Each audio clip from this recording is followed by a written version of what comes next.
إن الحمد لله نحمده ونستعينه ونستغفره ونعوذ بالله من شرور أنفسنا ومن سيئات أعمالنا من يهده الله فلا مضل له ومن يضلل فلا هادي له وأشهد أن لا إله إلا الله وحده لا شريك له وأشهد أن محمدا عبده ورسوله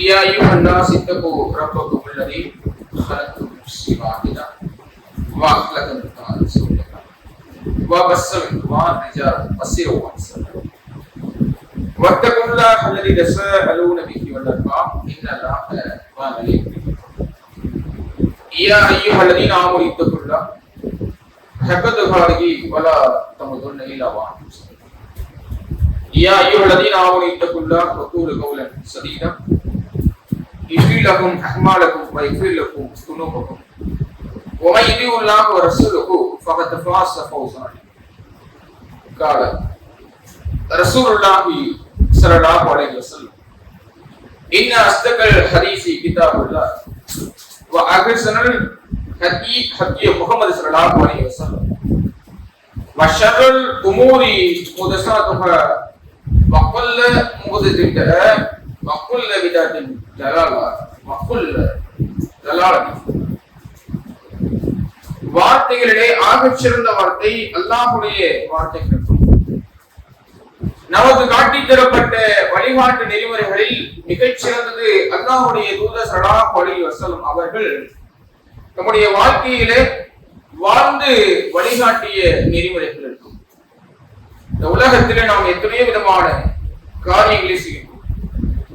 நாம் செய்யக்கூடிய காரியங்களில் தரம் தாழ்ந்த காரியங்கள் இருக்கும் என்று சொன்னால் அது நம்முடைய மார்க்க விடயத்திலே புதுமையாக பொருத்தப்பட்ட காரியங்கள் இருக்கும். அவ்வாறு நம்முடைய இஸ்லாமிய மார்க்கத்திலே புதுமையாக பூத்தப்பட்ட எந்த ஒரு காரியமாக இருந்தாலும் அது வழிகேடு. ஒவ்வொரு வழிகேடும் நாம் அதிகமாக அஞ்சக்கூடிய வெறுக்கக்கூடிய நரகத்திலே இட்டுக் கொண்டு செல்ல போதுமானதாக இருக்கும் என்று எம்பெருமானார் நபிகள் நாயகம் ஸல்லல்லாஹு அலைஹி வஸல்லம் அவர்கள் நம்முடைய ஒவ்வொரு உரையிலும் நம்முடைய தோழர்களுக்கு மீண்டும் மீண்டும் ஞாபகமூட்டிய அந்த அறிவுரையை இந்த இடத்திலே உங்களிடத்திலே முன்வைத்தவனாக உரையினை ஆரம்பிச்சு. வணக்கத்திற்குரியவன் அல்லாஹ் ஒருவனை தவிர யாருமில்லை என்ற ஏகத்துவ கொள்கை பின்பற்றுவதற்கு தகுதியான ஒரே நபர் நம்முடைய சமுதாயத்திலே அன்னலபெருமானார் நபிகள் நாயகம் ஸல்லல்லாஹு அலைஹி வஸல்லம் அவர்கள் தவிர அவர்களுக்கு பின்னால் வேறு யாரும் கிடையாது என்ற தூதுத்துவ கொள்கை ஒரு சேர பின்பற்றியவர்களாக அல்லாஹ்வுடைய மிகச்சிறந்த கடமையாக இருக்கக்கூடிய இந்த ஜும்ஆ தொழுகையை நிறைவேற்றுவதற்காக நாம் அனைவரும் இங்கு ஒன்று கொண்டிருக்கிறோம். அல்லாஹ் ரப்பல் ஆலமீன் நம்முடைய எண்ணத்திற்கு இந்த உலகத்திலேயும் நாளைய ஆகிரத்திலேயும் அதிகமான குறைக்கு அற்புதமான சந்தர்ப்பத்தில் நாம் எல்லாம் அவசியம் அறிந்து கொள்ள வேண்டிய ஒரு குணத்தை பற்றி தான் இன்றைய நம்முடைய உரையை பார்த்து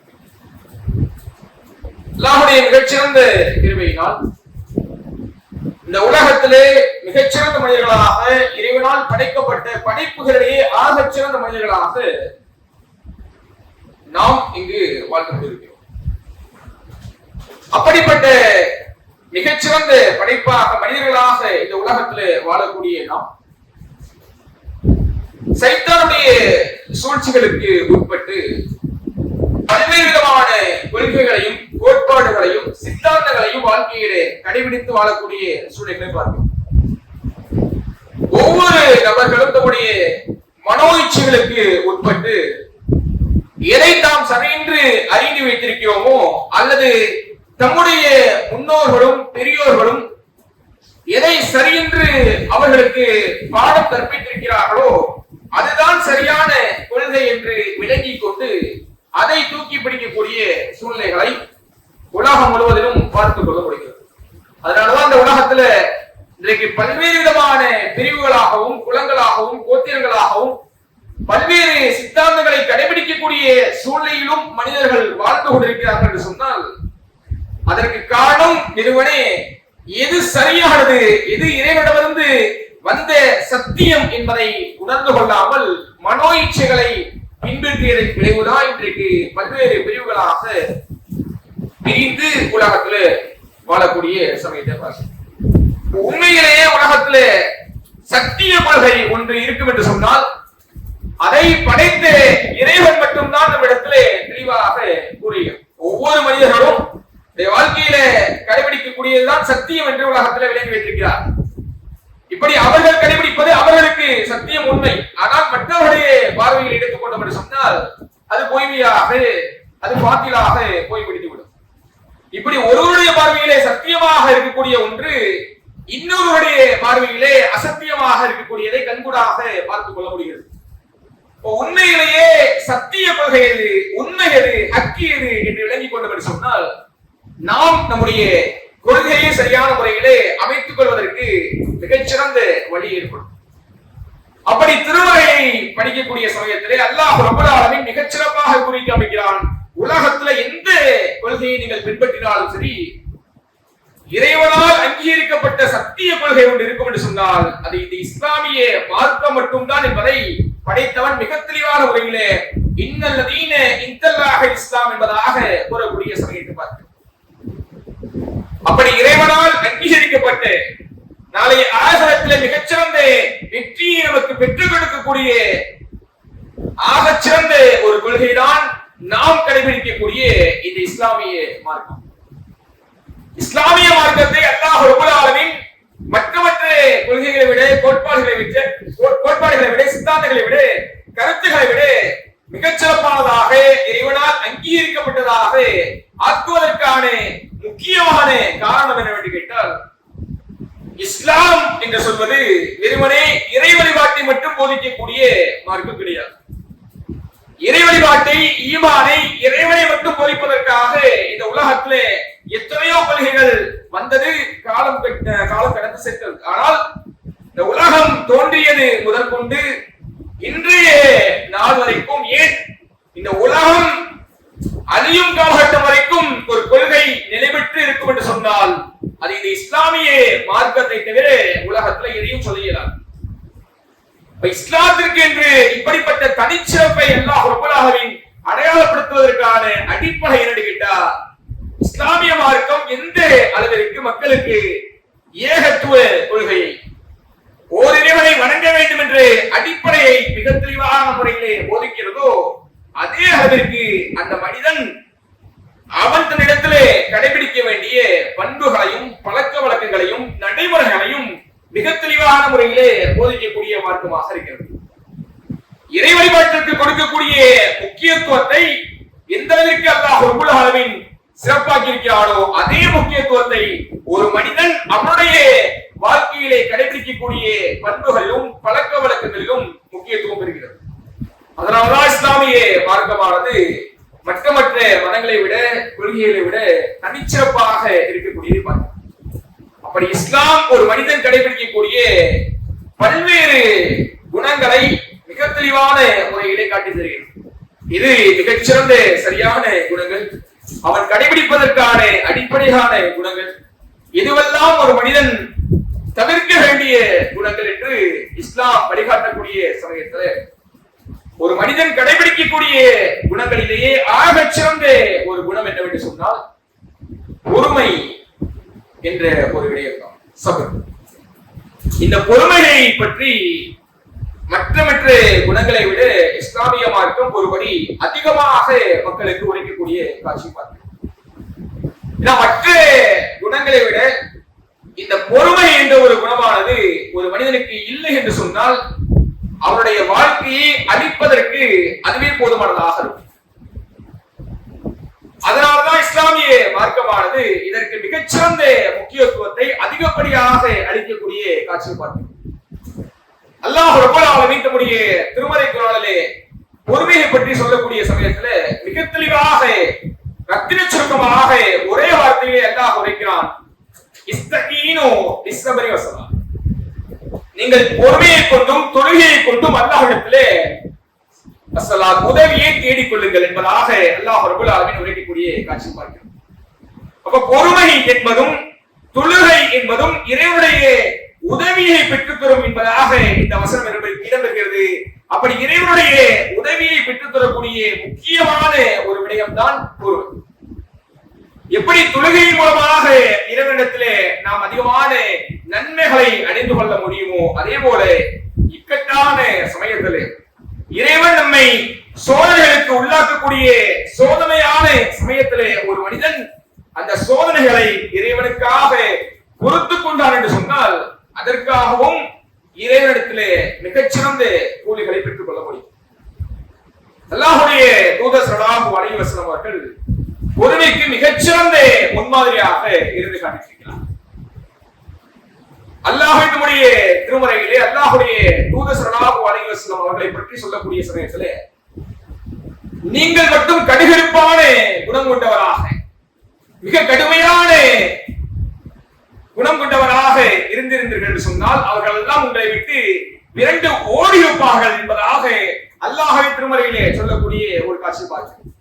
அந்த அளவிற்கு எளியவராக இருந்தாலும் சரி, மிக செல்வந்தராக இருந்தாலும் சரி, இறை நம்பிக்கையாளராக இருந்தாலும் சரி, அல்லது இறை மறுப்பாளராக இருந்தாலும் சரி, இப்படி எந்த நிலைமையிலே வாழக்கூடிய யாராக இருந்தாலும் சரி, அல்லாஹ்வுடைய தூதர் ஸல்லல்லாஹு அலைஹி வஸல்லம் அவர்கள் மிக நளினமான அழகான இயற்கையான குணங்கள் கொண்ட மனிதனாக இருந்தார்.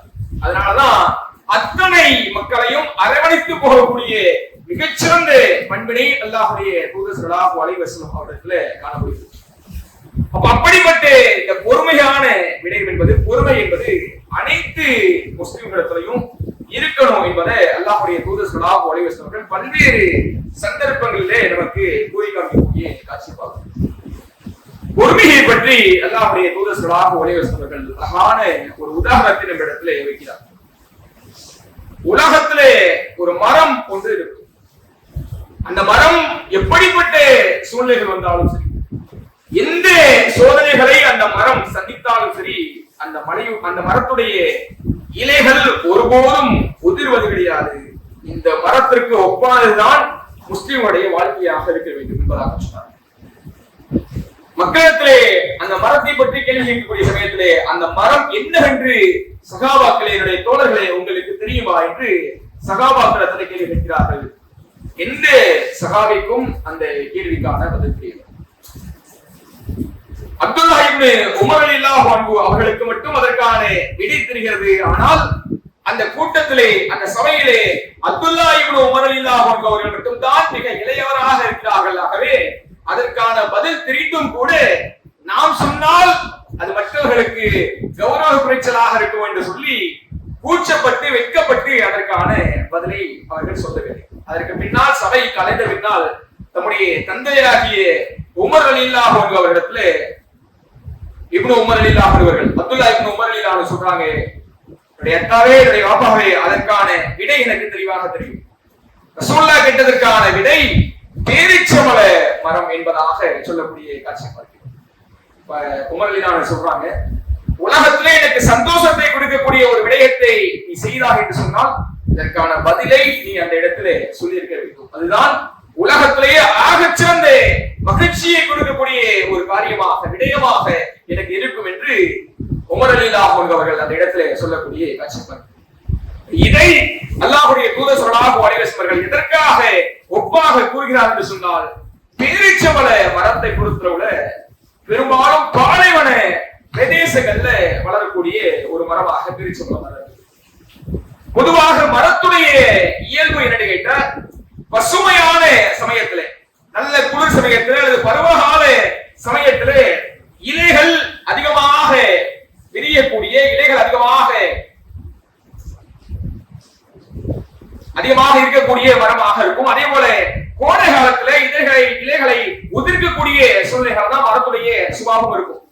பசுமையான சமயத்துல இலை புதிதாக முளைக்கும், கோடை காலத்துல இலைகள் உதிரும். இதுதான் மரத்துடைய இயல்பு சுபாவம். ஆனால் இந்த பேரிச்சம்பழம், ஈச்சமர மரத்தை பொறுத்தவரை கோடைகாலமாக இருந்தாலும் சரி, குளிர்காலமாக இருந்தாலும் சரி, அதனுடைய இலைகள் ஒருபோதும் உதிர்வது கிடையாது. அதே போலதான் ஒரு முஸ்லிமுடைய வாழ்க்கை, எப்படிப்பட்ட இன்பங்கள் அந்த முஸ்லிமுக்கு வந்தாலும் சரி, அல்லது மிகப்பெரிய கடுமையான துன்பங்களை அந்த முஸ்லிம் சந்திக்க நேரிட்டாலும் சரி, ஒருபோதும் அவருடைய இலைகளை எப்படி அந்த மரம் உதிர்க்காதோ அதே போல இவர் ஒருபோதும் கடங்கக்கூடாது என்பதாகத்தான் நபிகள் நாயகம் ஸல்லல்லாஹு அலைஹி வஸல்லம் அந்த ஈச்ச மரத்திற்கு ஒப்பானதாக முஸ்லிம்களுடைய வாழ்க்கையை சொல்லக்கூடிய காட்சி பார்க்கிறது. இன்னைக்கு முஸ்லிம்களுடைய வாழ்க்கையை எடுத்துக்கொண்ட பெரும்பாலும் சின்ன சின்ன காரியங்களுக்காக சர்வசாதாரணமான விடயங்களுக்காக மிகப்பெரிய தவறான முடிவுகளை சந்திக்கக்கூடிய ஒரு காட்சியை பார்க்கிறோம். சில சில துன்பங்களை சந்திக்கக்கூடிய முஸ்லிம்கள் அதை ஓரளவிற்கு சகித்துக் கொள்கிறார்கள். ஆனால் மிகப்பெரிய துன்பங்கள் திடீரென்று அவர்களுக்கு ஆட்படக்கூடிய சமயத்தில் பெரும்பாலும் அந்த துன்பங்களை எவ்வாறு சந்திப்பது, அதை எவ்வாறு கடப்பது என்பது தெரியாமல் மிகப்பெரிய தவறான முடிவுகளை எடுக்கக்கூடிய சூழ்நிலை பார்க்கிறோம். இப்படிப்பட்ட முடிவுகள் என்பது இந்த உலகத்து வாழ்க்கையும் அவர்களுக்கு நாசமாக்குகிறது, நாளைய ஆசனத்து வாழ்க்கையும் அவர்களுக்கு நாசமாக்கக்கூடிய சூழ்நிலை பார்க்கிறோம். அல்லாஹ்வுடைய தூதர் ஸல்லல்லாஹு அலைஹி வஸல்லம் முஸ்லிம்களுக்கான உதாரணமாகவும் நயவஞ்சகர்கள் காபிர்களுக்கான உதாரணமாகவும் மிகச்சிறந்த ஒரு உதாரணத்தை மீண்டும் சொல்லி காண்கிறார். முஸ்லிம்களுக்கான மிகச்சிறந்த உதாரணம் என்னவென்று கேட்டால் ஒரு இளந்தளிர் பயிருக்கு சமம் முஸ்லிம்களுக்கான உதாரணம். நீங்க அப்படியே சிட்டியை விட்டு கொஞ்சம் அவுட் ஆஃப் ஸ்டேஷனுக்கு கொஞ்சம் வெளியே போறதுக்கு அது கிராமப்புறத்துக்கு போனீங்க கேட்டா மிகச்சிறந்த பயிர்களாக இருக்கு. அதுல இளந்தளிர் பயிர் அப்போதுதான் வளர்ந்து களபறிச்சு வரக்கூடிய இளந்தளிர் பயிர், அதுல எந்த விதமான பயிரும் முளைச்சிருக்காரு, அதற்கு பின்னால் பயிர் முளைக்கக்கூடிய ஒரு காலகட்டம். அப்படிப்பட்ட இளந்தளிர் பயிர் இருக்குமா இல்லையா, அந்த இளந்தளிர் பயிரை பொறுத்தளவுல அந்த இயல்பு என்று கேட்டா எவ்வளவு பெரிய காற்றுகள் அடித்தாலும் சரி, புயல் காற்று அடித்தாலும் சரி, அந்த பயிர் வேரோடு அதை புடுங்க விடாது. ஒரு தலை சாயுமே ஒழிய அந்த காற்று கடந்த பின்னால் அந்த பயிர் மீண்டும் அதனுடைய பழைய நிலைமையை அடையும். அதுதான் ஒரு முஸ்லிமுக்கான உதாரணம் என்று அல்லாஹ்வுடைய தூதர் ஸல்லல்லாஹு அலைஹி வஸல்லம் கூறினார். ஒரு முஸ்லிமுக்கு எவ்வளவு பெரிய சோதனைகள் வந்தாலும் சரி, அந்த சோதனைகளுக்கு ஆட்பட்டு அவன் ஒரு கணம் நிலை கொள்ளாமே ஒழிய ஒருபோதும் அதற்காக துவண்டு போய் அவருடைய வாழ்க்கையை ஒருபோதும் முடித்துக் கொள்ள மாட்டான். ஆனால் நயவஞ்சகர்களுக்கும் காபிர்களுக்கும் அல்லாஹ்வுடைய தூதர் ஸல்லல்லாஹு அலைஹி வஸல்லம் உதாரணமாக சொல்றாங்க. அவருடைய உதாரணம் என்பது தேவதாரு மரத்திற்கு சமம். ஒரு தேக்கு மரம், ஒரு தேவதாரு மரம் போன்ற கடினமான மரங்கள் இருக்கும். சின்ன சின்ன காற்றுக்கெல்லாம் அந்த மரங்கள் ஒருபோதும் நம்முடைய நிலைமையை தளர்த்திக் கொள்ளாது. ஆனால் ஒரு மிகப்பெரிய காற்று வரக்கூடிய சமயத்துல, ஒரு பெரிய புயல் அந்த மரத்தை சாக்கக்கூடிய சமயத்துல ஒட்டுமொத்தமாக அந்த மரம் நிலை குறித்து வேரோடு மீது எரியப்பட்டிருக்கும். சொன்னாங்க, சின்ன சின்ன சோதனைகளுக்கெல்லாம் அவர்கள் கலங்க மாட்டார்கள். ஆனால் மிகப்பெரிய ஒரு சோதனை வரக்கூடிய சமயத்துல காபிர்கள் வேரோடு பிடுங்கி எறியப்படுவார்கள். மீண்டும் அவர்கள் தம்முடைய பழைய நிலைமைக்கு திரும்ப மாட்டார்கள் என்று நபிகள் நாயகம் ஸல்லல்லாஹு அலைஹி வஸல்லம் இரண்டு அழகான உதாரணங்களை முஸ்லிம்களுக்கும் காபிர்களுக்கும் இடையிலே சொல்லக்கூடிய காட்சி பார்க்கிறோம். இப்படித்தான் ஒரு முஸ்லிம் இருக்கணும். எவ்வளவு பெரிய சோதனைகள் வந்தாலும், எந்த புறத்துல எவ்வளவு பெரிய துன்பங்கள் நம்மை சுரட்டி சுரட்டி அடித்தாலும் சரி, நாம் ஒருபோதும் அதற்காக துவண்டுவிடக் கூடாது என்பதை அல்லாஹ்வுடைய தூதர் ஸல்லல்லாஹு அலைஹி வஸல்லம் இந்த உதாரணத்தின் வாயிலாக மிக தெளிவான முறையிலே சொல்லக்கூடிய ஒரு காட்சி. இதுபோல நம்முடைய உள்ளத்துல எந்த அளவிற்கு ஈமான் உறுதியாக இருக்கணும் என்பதற்கான மிகச்சிறந்த உதாரணமாகவும் இந்த ஹதீஸ் விளங்கக்கூடிய ஒரு காட்சி. ஆனால் இன்றைக்கு பெரும்பாலான நேரங்கள்ல நம்ம அளிக்கக்கூடிய மிகப்பெரிய தவறுகள் என்று கேட்டால், சின்ன சின்ன அடிப்படையான பிரச்சனைகளுக்கு கூட உள்ளத்தளவுல மிக கடுமையான முறையில பாதிப்படையக்கூடிய காட்சி பார்க்கிறோம். குடும்ப ரீதியாக நடக்கக்கூடிய பிரச்சனைகள், அல்லது உங்களுடைய அலுவலகத்துல நடக்கக்கூடிய பிரச்சனை, வெளிப்புறத்துல நடக்கக்கூடிய பிரச்சனைகள், இப்படி சின்ன சின்ன பிரச்சனைகள் சந்திக்காம இந்த உலகத்துல எந்த மனிதனும் உலகத்துல மிகச்சிறந்த மகிழ்ச்சியான மனிதன் யார் என்று உலகத்துல யாராலும் சொல்லுகிறார். எவ்வளவு செல்வங்கள் வைத்திருந்தாலும் சரி, அல்லது எவ்வளவு குறைவான செல்வங்கள் வைத்திருந்தாலும் சரி, அத்தனை மனிதர்களுக்கும் சோதனைகள் வரும், பிரச்சனைகள் வரத்தான் செய்யும். பிரச்சனைகளுக்கு மத்தியில் தான் அல்லாஹ் ரப்பல் ஆலமீன் நம்முடைய வாழ்க்கையை உருவாக்கி இருக்கிறான். ஆனால் சின்ன சின்ன கஷ்டங்களுக்காக, பிரச்சனைகளுக்காக சர்வ சாதாரணமா நீங்க 10th 12th 11th ரிசல்ட் வந்தது என்று சொன்னா அதுல மார்க் குறைவாக எடுத்துக்கோங்க, அல்லது மதிப்பெண் குறைவாக எடுத்து ஃபெயிலா போயிட்டோம் என்று சொல்லி தவறான தற்கொலை முடிவுகளை எல்லாம் சர்வசாதாரணமாக எடுக்கக்கூடிய காட்சி பாருங்க. கொஞ்சம் வளர்ந்து வந்த முன்னாடியாவது மனதளவுல கொஞ்சமாவது முதிர்ச்சி அடைந்திருக்கிறார்கள் கேட்டா அதுவும் இல்லை. சாதாரணமாக வியாபாரத்திலே லாபம் நஷ்டம் என்பது இயல்பான ஒரு காரியம் தான். லாபம் வரக்கூடிய சமயத்திலே ஏற்றுக்கொள்ளக்கூடிய மனப்பக்குவம் பெற்ற மனிதர்கள் சின்ன சின்ன நஷ்டங்களுக்கு கூட பெரிய அளவுல துன்பப்பட்டு துயகப்பட்டு வாழ்க்கையை முடிக்கக்கூடிய சூழ்நிலை பார்த்தோம். உள்ளத்துல குடும்ப ரீதியாக பல பிரச்சனைகள் வரும். எந்த குடும்பமும் பிரச்சனைகள் இல்லாமல் நிச்சயமாக இருக்கிறது. இரண்டு வேறுபட்ட மனங்கள் கொண்ட இரண்டு இணைவுகள் தான் திருமண வாழ்க்கை. திருமணத்தை பொறுத்தவரை இரண்டு மனங்கள் இடையக்கூடிய வாழ்க்கை தான் திருமண வாழ்க்கையாக இருக்கு. அப்ப இரண்டு பேருக்கும் வேறு வேறு மனங்கள் இருக்கும், எண்ணங்கள் இருக்கும், வேறு வேறு கருத்துகள் இருக்கும். இரண்டு கருத்துகளும் சங்கமிக்கக்கூடிய சமயத்துல அந்த இடத்துல பிரச்சனைகள் வரத்தான் செய்யும். ஆனால் சின்ன சின்ன பிரச்சனைகளுக்கெல்லாம் கோபப்பட்டு அதுல மிகப்பெரிய அளவுல மன உளைச்சல்களுக்கு ஆளாகி சச்சரவுகளுக்காக பல்வேறு விதமான தவறான காரியங்கள் எடுக்கக்கூடிய காட்சி பார்க்கணும்.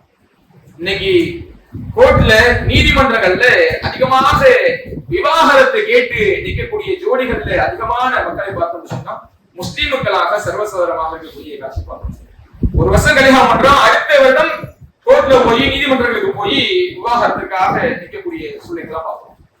இதற்கெல்லாம் அடிப்படையான காரணம் என்னன்னு கேட்டா உள்ளத்துல பண்பட்டு இந்த பொறுமை என்ற ஒரு குணத்தை மனிதர்கள் கைக்கொள்ளாது. இதுதான் இன்னைக்கு நடக்கக்கூடிய பெரும்பாலான பிரச்சனைகளுக்கு அடிப்படையான காரணமாக இருக்கக்கூடிய ஒரு காட்சி. ஆனால் அல்லாஹ்வுடைய தூதர் ஸல்லல்லாஹு அலைஹி வஸல்லம் சொல்லி காமித்தார்கள், முஸ்லிமுடைய நிலைமை என்பது எனக்கு வியப்பை ஏற்படுத்துது என்று சொன்னார். முஸ்லிம்களுடைய செயல்கள், அவர்கள் தன்னுடைய வாழ்க்கையிலே கடைபிடிக்கக்கூடிய செயல்கள் என்பது எனக்கு மிகப்பெரிய ஆச்சரியத்தை ஏற்படுத்துகிறது என்று அல்லாஹ்வுடைய தூதர் ஸல்லல்லாஹு அலைஹி வஸல்லம் சொல்றாங்க. ஏன் ஆச்சரியத்தை ஏற்படுத்துகிறது என்று சொன்னால் அவர்களுக்கு அல்லாஹ் ரப்பல் ஆலமீன் ஒரு மகிழ்ச்சியை கொடுத்து விட்டான்னு சொன்னார். முஸ்லிம்களுக்கு மிகச்சிறந்த இன்பத்தை சந்தோஷத்தை அல்லாஹ் ரப்பல் ஆலமீன் கொடுத்தான்னு சொன்னா அவர்கள் அந்த சந்தோஷத்துடைய உச்சத்துல போய் அல்லாஹ்வை மறக்கக்கூடியவர்களாக இல்லை, அல்லாஹ்விற்கு நன்றி செலுத்தக்கூடிய மக்களாக இருக்கிறார். அல்லாஹ் இந்த வெற்றியும் இந்த மகிழ்ச்சியும் உன்னால் தான் எனக்கு கிடைத்தது, உனக்கே அனைத்து புகழும் என்று அல்லாஹ்விடத்திலே துஆ செய்து அவரிடத்திலே சஜ்தா செய்து மகிழ்ச்சியை வெளிப்படுத்தக்கூடியவராக அல்லாஹ்விற்கு நன்றி கடன் செலுத்தக்கூடியவர்களாக இருக்கிறார்கள். அதே நேரத்தில் அல்லாஹ் ரப்பல் ஆலமீன் அதே முஸ்லிமுக்கு ஒரு துன்பத்தை கொடுத்து விட்டான்னு சொன்னான். ஒரு மிகப்பெரிய இடர்பாடு, கஷ்டத்தை தாங்க முடியாத துக்கத்தை கொடுத்து விட்டான்னு சொன்னால் அந்த முஸ்லிம் அந்த துக்கத்திற்காக கஷ்டத்திற்காக துவண்டு போகாமல் மீண்டும் அல்லாஹ்விடத்திலே திரும்பக்கூடியவனாக இருக்கிறான். அல்லாஹ்விடத்திலே தன்னுடைய கஷ்டத்தை முறையிட்டு அழுது புரண்டு, யா அல்லாஹ் இதிலிருந்து எனக்கு மிகச்சிறந்த விடுபக்கூடியதிலிருந்து காத்துக்கூடிய என்று அல்லாஹ்விடத்தில் தன்னுடைய துன்பத்தை கஷ்டத்தை ஒப்படைக்கக்கூடியவனாக இருக்கிறான். ஆகவே அல்லாஹ் ரப்பல் ஆலமீன் அவருடைய துன்பத்தை நீக்கிறார். இந்த காட்சிகள், இந்த செயல்கள் எனக்கு மிகச்சிறந்த வியப்பை ஏற்படுத்துகிறது என்று அல்லாஹ்வுடைய தூதர் ஸல்லல்லாஹு அலைஹி வஸல்லம் சொல்லக்கூடிய ஒரு காட்சி. அப்படிப்பட்ட முஸ்லிம்களாக வாழ்க்கையிலே சந்தோஷங்கள் வரக்கூடிய சமயத்துல மிகச்சிறந்த இன்பங்கள்ல மகிழ்ச்சியில திளைக்கக்கூடிய சமயத்துல சந்தோஷத்துடைய உச்சத்துல போய் தலகால் முடியாமல் ஆடக்கூடிய மக்களாக இருக்கக்கூடாது. அதே நேரத்துல மிகப்பெரிய கஷ்டங்கள், சறுக்கல்கள், துன்பங்கள், இடைச்சல்கள் வரக்கூடிய சமயத்துல அந்த துன்பங்களுக்காக கஷ்டங்களுக்காக உடைஞ்சு போய் ஓரத்துல உட்காரக்கூடிய மக்களாக இருக்கக்கூடாது. அல்லாஹ்வுடைய தூதர் தான் சொல்றாங்க, அல்லாஹ் ரப்பல் ஆலமீன் உங்களுக்கு நன்மையை நாடி விட்டார் என்று சொன்னால் உங்களை சோதனைகளுக்கு உள்ளார். எவ்வளவு ஒரு மிகச்சிறந்த வார்த்தை பாருங்க. அல்லாஹ்விடமிருந்து நமக்கு நன்மை கிடைக்க வேண்டும் என்று சொன்னால் இறைவன் நமக்கு மிகச்சிறந்த நன்மைகளை கொடுக்க வேண்டும் என்று அவனிடத்திலே நாடிவிட்டான் என்று சொன்னால் அவன் நமக்கு கஷ்டத்தை, சோதனைகளை, துன்பங்களை கொடுக்கும்.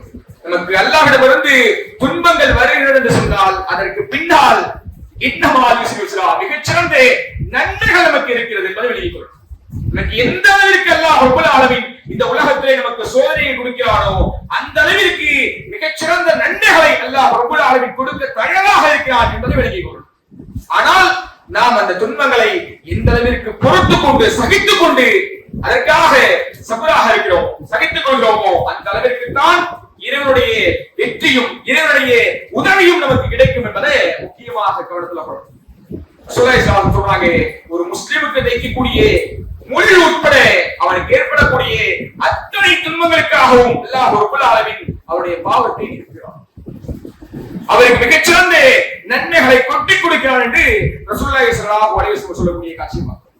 ஒரு முள்ளு நம்முடைய காலில் குத்தினால் கூட நமக்கு எப்படிப்பட்ட கஷ்டங்கள், சோதனைகள், மன கஷ்டங்கள், உடல் கஷ்டங்கள், நோயினால இப்படி எந்த விதத்திலே நமக்கு கஷ்டங்கள் வந்தாலும் கூட அந்த கஷ்டங்கள் எல்லாம் இறைவன் நமக்கு கொடுக்கக்கூடிய சோதனைகள், அந்த சோதனைகளை நாம் தாங்கிக் கொண்டோம் என்று சொன்னால் நமக்கு மிகச்சிறந்த வெற்றிகள் இருக்கிறது என்பதை கவனத்தில் கொள்ளும். ரசூலுல்லாஹி ஸல்லல்லாஹு அலைஹி வஸல்லம் அடையாத சோதனையா? வாழ்க்கை முழுவதும் சோதனையாக போச்சு. இந்த இன்பத்தையும் ரசூலுல்லாஹி ஸல்லல்லாஹு அலைஹி வஸல்லம் ஒருபோதும் அடையவில்லை. சரி, வாழ்க்கை முழுவதும் சோதனை, இறப்பாவது ரசூலுல்லாஹுடைய இறுதி கிட்டமாவது இன்பமான நிலைமையில் இருந்ததா? சாலிஹான மௌத் என்று சொல்லுவோமே, அழகான மௌத்து, எந்த விதமான கஷ்டங்களும் அடையாத மௌத் என்று சொல்லுவோமே, அப்படிப்பட்ட மௌத்தை தான் ரசூலுல்லாஹ் சந்திச்சாங்களான்னு கேட்டா நிச்சயமாக ரசூலுல்லாஹ் இறப்பதற்கு முன்னால் மிகப்பெரிய அளவுல அவர்கள் கஷ்டத்திற்குள்ளார். எந்த அளவுக்கு சொன்னா கடுமையான காய்ச்சலுக்குள்ளார். ரசூலுல்லாஹி ஸல்லல்லாஹு அலைஹி வஸல்லம் சஹாபாக்கள் விசாரிக்க போறாங்க. சஹாபி ரசூலுல்லாஹ் கேட்கிறாங்க, ரசூலுல்லாஹ் காய்ச்சல் சந்திக்கிறீங்க, இதன் மூலமாக பெரிய அளவுக்கு அல்லாஹ் ரப்பல் ஆலமீன் உங்களை சோதனைக்கு உள்ளாக்குகிறான், இதனால் அல்லாஹ் உங்களுக்கு கூலியை கொடுப்பானாம், இந்த சோதனைக்காக அல்லாஹ்விடமிருந்து உங்களுக்கு கூலி கிடைக்குமாறு இருக்கிறாங்க தெரிந்து கொள்வதற்காக. நபிகள் நாயகம் ஸல்லல்லாஹு அலைஹி வஸல்லம் சொல்றாங்க, நாம் நிச்சயமாக இந்த காய்ச்சல் வந்து சாதாரண காய்ச்சல் கிடையாது, இலகுவாக தாங்கிக் கொள்ளக்கூடிய, மக்கள் சாதாரணமாக சிந்திக்கக்கூடிய காய்ச்சல் கிடையாது, நீங்கள் இருவர் சந்திக்கக்கூடிய காய்ச்சல். எனக்கு ஒருவருக்கு அல்லாஹ் ரப்பல் ஆலமீன் கொடுக்கிறான், அவ்வளவு பெரிய கடுமையான காய்ச்சல் அல்லாஹ் கொடுக்கிறான். ஆனால் இதை நான் தாங்கிக் கொண்டேன் என்று சொன்னால், பொறுத்துக் கொண்டேன் என்று சொன்னால் மிகச்சிறந்த கூலியை அல்லாஹ் ரப்பல் ஆலமீன் எனக்கு கொடுப்பான். அதுதான் நம்முடைய வாழ்க்கையிலே நாம் கற்றுக்கொள்ளக்கூடிய பாடங்கள். உண்மையிலேயே பல்வேறு ரீதியாக துன்பங்கள் வரும், துயர்கள் வரும், கஷ்டங்கள் வரும். எந்த பக்கம் போனாலும் வாழ்க்கையில சில நேரங்கள் நாமே சிந்திக்கக்கூடிய சூழ்நிலைகள் வரும். எனக்கு மட்டும்தான் அல்லாஹ் ரப்பல் ஆலமீன் இவ்வளவு கஷ்டத்தை கொடுக்கலாம். உலகத்துல நான் யாருக்கும் எந்த விதமான பாவமும் செய்யல, நான் அறிந்தோ அறியாமலையோ மற்றவர்களுக்கு எந்த விதமான தவறுகளும் செய்யல, என் வாழ்க்கையிலே எந்த விதமான தவறுகளும் செய்யாத எனக்கு அல்லாஹ் ரப்பல் ஆலமீன் எந்த புறத்துல போனாலும், எங்கே கால் வச்சாலும் அங்கே மிகப்பெரிய அடியையும் மிகப்பெரிய சோதனையும் கொடுக்கிறான் என்று நாம் நினைக்கிறோம். அல்லாஹ்விடத்திலே அதற்காக புலம்பக்கூடிய மக்களாக இருக்கிறோம். ஆனால் நினைக்கிக் கொள்ளுங்கள், அல்லாஹ் ரப்பல் ஆலமீன் எவ்வளவு தூரம் நம்மை சோதனைகளுக்கு உள்ளாக்குகிறார், அவ்வளவு தூரம் அல்லாஹ் ரப்பல் ஆலமீன் நமக்கான வெற்றியை மிக இலகுவாக்குகிறார் என்பதை ஆகவே வாழ்க்கையில எந்த ரீதியில, அது தொழிலிலோ அல்லது நம்முடைய அலுவலகத்திலோ அல்லது குடும்பத்திலோ அல்லது சமுதாயத்திலோ இப்படி எப்படி ரீதியில எந்த விதத்துல அல்லாஹ் ரப்பல் ஆலமீன் நமக்கு சோதனையை கொடுத்தாலும் இந்த சோதனையை அல்லாஹ்விற்காக நாம் பொருந்திக் கொண்டோம் என்று சொன்னார், பொறுத்துக் கொண்டோம் என்று சொன்னார், பொறுமையாக இருந்தோம் என்று சொன்னார், நிச்சயமாக அல்லாஹ் ரப்பல் ஆலமீன் நமக்கு மிகச்சிறந்த வெற்றியை சமூகத்துல வைத்திருக்கிறான். அதை விளங்கிக் கொண்டு இன்ஷா அல்லாஹ் பொறுமையை கிடைக்கக்கூடிய நல்ல மக்களாக அல்லாஹ் ரப்பல் ஆலமீன் உங்களை என்னை மாற்றியிருப்பான். முதல் ஒரு கணேந்திரிய அல்லாஹ்வுடைய நல்லடியார்களே, இஸ்லாத்தின் பார்வையிலே பொறுமை என்ற தலைப்பின் கீழே அல்லாஹ்வுடைய தூதர் ஸல்லல்லாஹு அலைஹி வஸல்லம் அவர்கள் நமக்கு காட்டித் தரக்கூடிய மிகச்சிறந்த பொறுமையான விடயங்களை நாம் பல்வேறு சஹாபாக்களும் அதற்கு முன்மாதிரியாக இருந்திருக்கிறாங்க, பல்வேறு நபிமார்களும் நமக்கு பொறுமைக்கான மிகச்சிறந்த முன்மாதிரியாக இருந்திருக்கிறாங்க. பொறுமையை பற்றி இலகுவாக பேசிவிடலாம், ஆனால் கடைபிடிப்பது என்பது கடினமான விடயம் தான். ஏன்னா துன்பத்தை அடையக்கூடிய சமயத்துல, இக்கட்டான சமயத்துல அந்த பொறுமையை கடைபிடிப்பது என்பதுதான் உலகத்திலே ஆகச்சிறந்த கடுமையான விடயம். ஆனால் அப்போதுதான் நீங்கள் பொறுமையை கடைபிடிக்க வேண்டும் என்று அல்லாஹ்வுடைய தூதர் ஸல்லல்லாஹு அலைஹி வஸல்லம் சஹாபி பெண்மணி தன்னுடைய இலக்குவரை தன்னுடைய மகனையோ இழந்துவிட்டு கபர்ஸ்தான்ல அழுது கொண்டிருக்கிறார். ரசூலுல்லாஹி ஸல்லல்லாஹு அலைஹி வஸல்லம் அந்த இடத்தை கடந்து போகிறார்கள். இந்த பெண்மணிக்கு ஆறுதல் கூறக்கூடிய விதத்துல ரசூலுல்லாஹ் சொல்றாங்க, நீங்க பொறுமையாக இருக்கிறது அல்லாஹ் கூடிய விடுமா. அந்த பெண்மணி ரொம்ப உச்சமிட்டு கஷ்டத்துல இருக்கிறாங்க, மனக்குமரர்கள் இருக்கிறாங்க, துக்கத்தை தாங்கிக் கொள்ள முடியாமல் ரசூலுல்லாஹ்வை அந்த பெண்மணி மிரட்டி அடிக்கிறாங்க. ரசூலுல்லாஹ் போன பின்னால் தான் தெரிகிறது வந்து நமக்கு ஆறுதல் செய்வது ரசூலுல்லாஹ். மீண்டும் ரசூலுல்லாஹ்வை ஓடி போய் ரசூலுல்லாஹ்வை சந்திக்கக்கூடிய சமயத்துல ரசூலுல்லாஹ் சொல்றாங்க, அவங்க கோபப்பட்டு பேசுறத பத்தியோ அல்லது நம்மை உதாசீனப்படுத்துறத பத்தியோ ரசூலுல்லாஹி ஸல்லல்லாஹு அலைஹி வஸல்லம் எந்த விதமான கவலைப்படல.